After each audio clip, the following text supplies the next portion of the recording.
Next line देखो। हाँ, तुम्हारी माँ ठीक कह रही है, अगर वह न होता तो हम सांस कैसे लेते। दादाजी ने मानो पहेली बुझाई। अंशु कभी माँ की ओर तो कभी दादाजी की ओर देख रहा था। उस अंशु की माँ ने कहा कि आकाश, धरती और आकाश, इसके बीच में कुछ होता है, अगर वो न होता तो हम सांस नहीं ले सकते थे। और फिर देखो अंशु ने क्या कहा, फिर बोला, मैं समझ गया, आप वायुमंडल की बात कर रहे हैं, है ना दादाजी। उसको समझ में आ गया था कि धरती और आकाश के बीच क्या है, वायुमंडल है। हाँ, जो धरती के ऊपर ऐसे फैला है जैसे पलंग पर कंबल फैला हो। दादाजी समझाते हुए बोले, जानते हो, वायुमंडल की ऊपर वाली परत में ही एक खास गैस पाई जाती है जो सूर्य की हानिकारक किरणों से हमारी रक्षा करती है। और फिर दादाजी ने क्या कहा कि वायुमंडल के ऊपर वाली परत में एक गैस पाई जाती है, खास गैस, जो सूरज की आने वाली हानिकारक किरणों से हमारी रक्षा करती है। जी हाँ, मुझे मालूम है, वह है ओजोन की परत। किसकी परत हमारी रक्षा करती है हानिकारक किरणों से? ओजोन की परत। आजकल बढ़ रहे प्रदूषण की वजह से उसमें छेद हो गया है, अंशु ने कहा। अंशु को ये पता था, तो उसने कहा कि जो बढ़ रहे प्रदूषण है, प्रदूषण बहुत बढ़ रहा है, उसी की वजह से उसमें छेद हो गया है। Next line. बाहर तो आज बड़ी गर्मी है, बिल्कुल भी हवा नहीं है, ऊपर से धूप भी तेज। माँ ने कहते हुए खिड़की के पर्दे बंद कर दिए। उसकी माँ ने क्या कहा कि आज बड़ी गर्मी है, बिल्कुल भी हवा नहीं है और धूप भी बहुत तेज है। ऐसे कहते हुए खिड़की के पर्दे बंद कर दिए। तो अंशु ने क्या कहा, गर्मी होती ही क्यों है, हमेशा सर्दी रहे तो कितना अच्छा हो। अंशु ने कहा। दादाजी बोले, तुम तो जानते हो ऐसा नहीं हो सकता, क्योंकि पृथ्वी सूर्य के चारों ओर चक्कर लगाती है। अंशु ने क्या कहा कि गर्मी होती ही क्यों है, हमेशा जब सर्दी रहती तो कितना अच्छा होता था। लेकिन दादाजी ने उसको कहा कि तुम तो जानते हो कि जो पृथ्वी है सूर्य के चारों ओर चक्कर लगाती रहती है। Next page. और किसी भी जगह का मौसम 3 बातों पर निर्भर करता है। माँ ने समझाते हुए कहा कि कौन सी भी जगह का मौसम 3 बातों पर निर्भर करता है। कौन सी 3 बातें? तो अंशु ने माँ से कहा कि कौन कौन सी 3 बातें कौन सी 3 बातों पर मौसम निर्भर करता है। एक तो है सूर्य की किरणों का पृथ्वी तक पहुँचने का ढंग, समुद्र से दूरी और समुद्र तल से भूमि की ऊंचाई। कौन कौन सी? सूर्य की किरणों का पृथ्वी तक पहुँचने का ढंग, समुद्र से दूरी और समुद्र तल से भूमि की ऊंचाई। नेक्स्ट, वह कैसे? मुझे तो कुछ भी समझ में नहीं आया। अंशु ने कहा कि वह कैसे होता है, ये मेरे समझ में नहीं आया।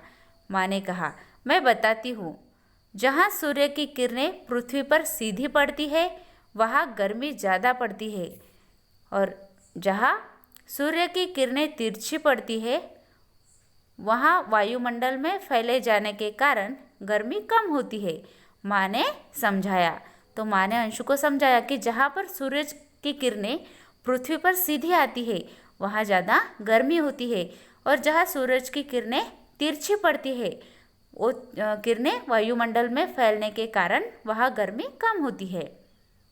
ठीक इसी तरह धरती का जो भाग समुद्र तल से बहुत ऊंचाई पर है वहाँ का मौसम ठंडा होता है।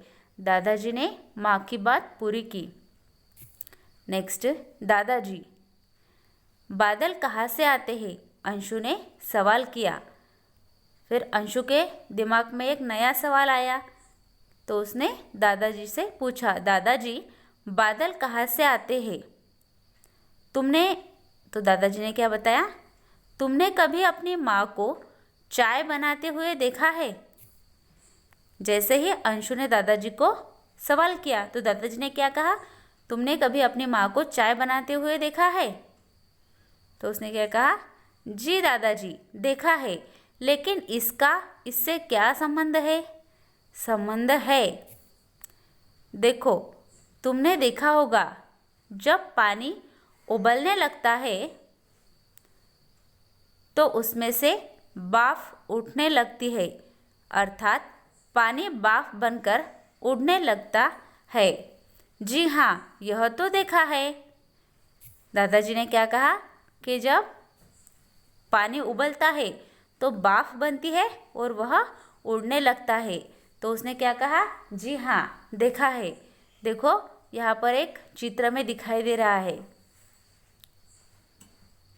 यह है पानी, ये पानी है, ये सूरज की किरणों से पानी की भाप बन गई और ये ऊपर जा रही है।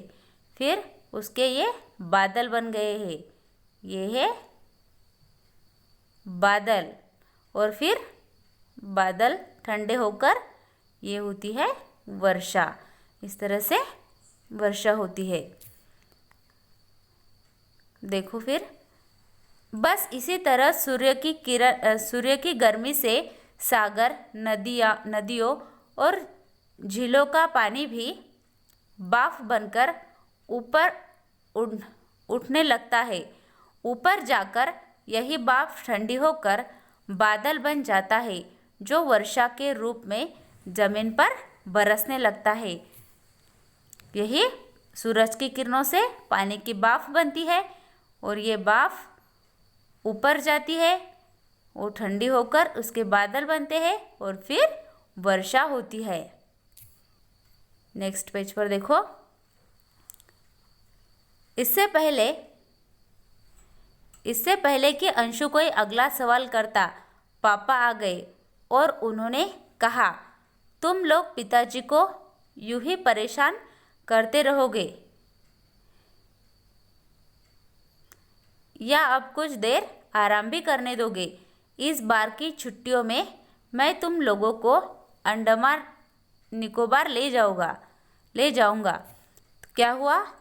अंशु का एक के बाद एक सवाल चालू था, तो अंशु कोई अगला सवाल करता तो उसी टाइम पर उसके पापा आ गए और उन्होंने कहा कि अब दादाजी को परेशान करना बंद करो, उन्हें आराम भी करने दो। अब जब छुट्टियाँ आएगी तो इस छुट्टियों में मैं तुम्हें कहाँ लेके जाऊँगा? अंडमान निकोबार ले जाऊँगा। पापा की बात सुनते ही अंशु खुशी से उछल पड़ा और उस दिन के सपने में खो गया जब उन्हें सागर पार करके अंडमान जाना था। और जैसे ही पापा ने कहा कि हमें छुट्टियों में अंडमान जाना है तो अंशु खुशी से उछलने लगा और उस दिन के सपने देखने लगा। देखो, ये जो पार्ट है, ये पार्ट थोड़ा बड़ा है, माइंड मैप में हमें बताया है, शॉर्ट में कुछ पॉइंट दिए हैं। फर्स्ट पॉइंट, जीवन के लिए जरूरी तत्व कौन से हैं? जीवन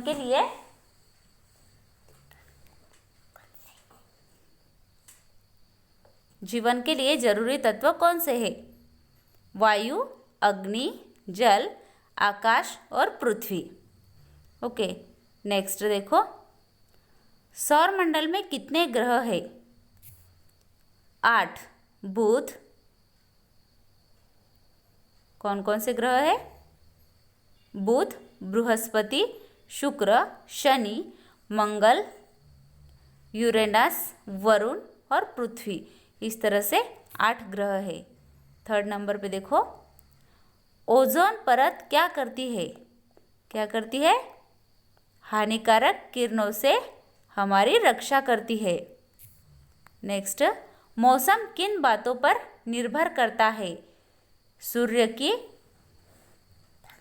सूर्य की किरणों का पृथ्वी तक पहुंचने का ढंग। दूसरा, समुद्र से दूरी। तीसरा, समुद्र तल से भूमि की ऊंचाई। यह 3 बातों पर मौसम निर्भर करता है। नेक्स्ट 5th नंबर पे देखो, बादल कैसे बनते हैं। सूर्य की गर्मी से पानी भाप बनकर ऊपर उठता है। भाप वहाँ ठंडी होकर बादल बन जाती है। इस तरह से बादल बनते हैं। तो यह इस तरह से ये पाठ है। सबसे पहले आपको वीडियो देखना है और उसके बाद पूरा लेसन फिंगर रखकर पढ़ना है। Okay students, bye, have a good day.